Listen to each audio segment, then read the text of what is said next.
Hey friends, it's Irene here. Welcome to this video, or welcome to this channel, welcome to wherever you are watching this right now. And I want to tell you some stories today.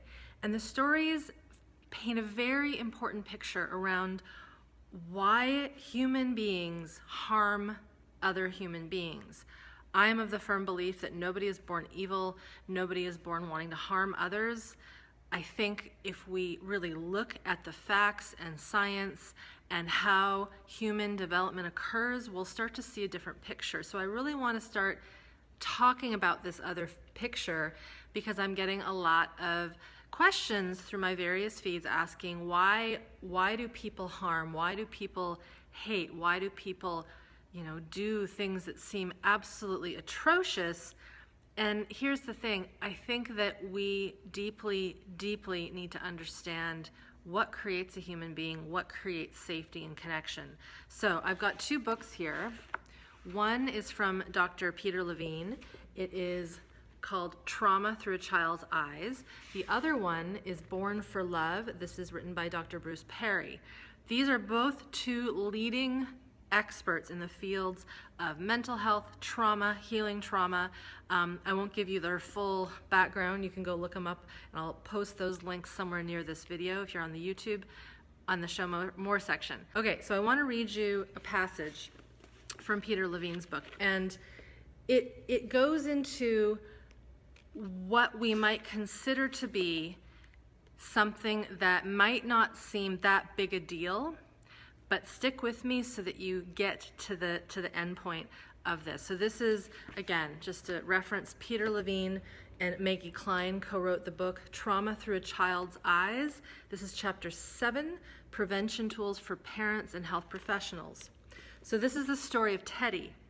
And believe it or not, that most of us might know who this person is. So he writes, on Teddy's 5th birthday, the family pediatrician and lifelong friend came for a visit. The whole clan gathered around the doctor as he proudly showed them a photograph he had taken at the local hospital of baby Teddy at 9 months. The boy took a brief look at the picture and then ran wildly from the room, screaming in rage and terror. How many parents, teachers, babysitters, and healthcare providers have witnessed similar mysterious reactions in children? Okay, so basically, just quick review. This doctor came over to this family's home, showed little Teddy a picture of him when he was a 9-month-old baby in the hospital. The kid freaked out. It was scary. It produced a visceral reaction, all right? And at 9 months, there's no cognitive memory of what was going on. But the body knows, the somatic self knows. This is why I'm recounting this story, so stick with me. He goes on to write, at 9 months of age, Teddy developed a severe rash that covered his entire body. He was taken to the local hospital and strapped down to a pediatric examination table. While being poked and prodded by a team of specialists, the immobilized child screamed in terror under the glaring lights. Following the exam, he was placed in isolation for 7 days. Just think about that, a newborn baby in isolation for 7 days. When his mother, who had not been allowed to see him for over a week, arrived at the hospital to bring him home, Teddy did not recognize her. She claims that the boy never again connected with her or any other family member. He did not bond with other children, grew increasingly isolated, and began living in a world of his own. Though by no means the only factor, the hospital trauma experienced by 9-month-old Teddy was an important, possibly critical component in the shaping of Theodore Kaczynski, the convicted Unabomber, who sent letter bombs to various people in technology and wielding corporate power, arguably his revenge against the same dehumanizing forces that overwhelmed and broke him as an infant. So again, this is a true story. And Peter Levine, again, somatic experiencing founder, what I am trained and what I have studied and what I practice, he interviewed the mother of Theodore Kaczynski after the fact, after he was found and arrested. And this shows as she recounts, after that medical procedure at 9 months old, he never bonded with her again, never connected. He was never the same. If you follow his story, and there's actually some beautifully done films on Netflix on his story and the back end of the story, what happened to him as a child and in university. He was also subjected to government tests that tried to break him and crack him so that they could test new interrogation procedures on people. This all happened before he started basically doing very, very horrible things to the American people by sending bombs in the mail. Okay, I know that was a lot, but you see, this is part of why I believe humans deep down are not born wanting to do this. Something occurs to us, some kind of traumatic event. It doesn't have to be a mother or a father beating us and abusing us. It doesn't have to be being in a war zone. It doesn't have to be massive bullying.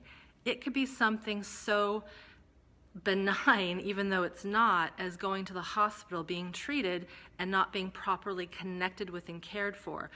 At that age of 9 months, and I'm going to post some videos down below where I go into the development of infants and how they need to have connection. They have to have co-regulation. If they are put in isolation like that, they dip into the third F of our survival response, which is freeze. So, right, there's fight, flight, and freeze. I can guarantee you when he was a child, when he was an infant, and he went into that hospital, he was crying and screaming and wailing and putting up a fuss, as you would be if you were to be strapped down with a horrific rash for 7 days and stripped from your people.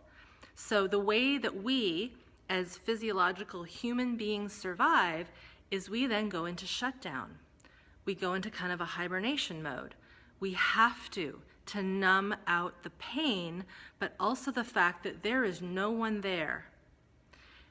And so when that occurs early on, and we don't do anything to treat that early trauma, which we know how to do now, but back then, and even now, it's very unknown that you can treat this. What happens, that little one continues to live, but its behaviors and its ways of being are not empathetic. There's a breach in that capacity to connect and see other humans for who they are. He was harmed immeasurably in probably that hospital to keep him alive, but he didn't know that. There was no cognitive knowing. So I hope that's given just a little insight into one of the reasons why people might end up doing things that we can't understand. And it's because somewhere along the line, something has breached our sense of safety, something has breached our sense of trust for humanity in general. Because remember, 9 months old, you don't know who these people are. You know your mother, maybe if you have a close sibling, maybe a father, but imagine a strange environment where there are people over you, treating you, poking you and prodding you, and then no one's there. Isolation. And isn't it interesting? Isn't it interesting that now, where is Theodore Kaczynski? If you know his story, he is in solitary confinement. So if we go deeper, and I'll go deeper just a tiny bit, we now know that the human system stores memory. It stores traumatic memory, such as this, such as being strapped down, not being able to break free and have connection. And so what occurs is that over our lifetime, we put ourselves into situations that might be horrific and not good for us and will harm other people as a way, as a means to try to complete and heal that trauma. If you do like shows, TV shows, this is a Netflix show that I mentioned at the beginning of this video. It's called Manhunt. It depicts and shows the agent that was able to find Theodore Kaczynski through the way that he wrote, through the way that he articulated his words. It's quite a fascinating story. But when you watch that story with the knowledge I've just shared with you about his early exposure to trauma when he was a 9-month-old baby, you see through childhood and teenage yearhood, and when he gets into university, that this trauma follows him. It follows him all the way till his adult years when he was arrested. He was put through some pretty severe experimentation tactics at university that they would be in this day and age completely illegal and unethical, but it was actually the government who was testing interrogation techniques, and they were able to get him because this poor kid had no empathy. He had no friends, and so they could exploit him. So I know this is a bit of a strange thing to talk about and teach you guys, but like I said, these are the stories that are kind of buried deep in these books that my teachers talk about, because they've gone into the field and interviewed the perpetrators, the mother of perpetrators, and really gotten to know what happened, what occurred to make it such that this person would want to harm other people.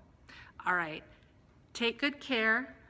Let this sort of trickle in and sink in the way that it has to for you. I believe that it's very, very important to know these stories.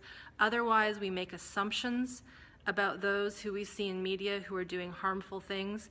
At the end of the day, like I said, I believe we are not born wanting to hurt others. And in order for us to heal where we're at right now in society, we got to know the stories, we got to understand the biology, and we have to do our own personal work. Take good care. We will see you next time.